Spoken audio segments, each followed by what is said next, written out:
ចំពោះក្នុងការដាក់បណ្ដាសាជនដែលបំផ្លាញប្រាសាទគឺយើងសូត្រតែពេលបួងសួងទេប៉ុន្តែបើយើងគិតឲ្យដល់ណាចានៅពេលណាដែលបុគ្គលណាព្រះអង្គព្រះមហាក្សត្រអង្គណាមួយលោកកសាងប្រាសាទលោកតែងតែសរសេរពាក្យបណ្ដាសានោះដាក់តម្កល់នៅក្នុងប្រាសាទនឹងហើយស្រេច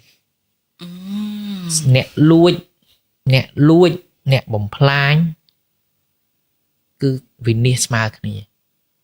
នឹងយើងនិយាយពីដើមមកចាហើយវិនិច្ឆ័យហ្នឹងគឺមិនធម្មតាទេណាវិនិច្ឆ័យដល់ថ្នាក់ឲ្យធ្លាក់ទៅនរក18ជាន់ហើយសំបីតែព្រះអាទិត្យព្រះអាច័ន្ទ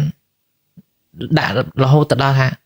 អត់មានថ្ងៃឃើញរួចដល់រាបណាព្រះអាទិត្យព្រះច័ន្ទនៅតែដើរនៅតែវិលនៅតែមានពលឺខ្លាំងអញ្ចឹងហើយដល់ពេលក្រោយមកមានពុទ្ធសាសនាចេញមកដូចលោកដាក់តាមមិនទេសំបីតែកុំឲ្យព្រះប្រុសបានសំបីពុទ្ធកើតជាប្រមាណអង្គក៏ដោយរាប់ប្រមាណដោយក្របខ្សាច់នៃសមុទ្រមហាសមុទ្រហ្នឹងកុំឲ្យប្រុសពួកហ្នឹងបានទៅទៀត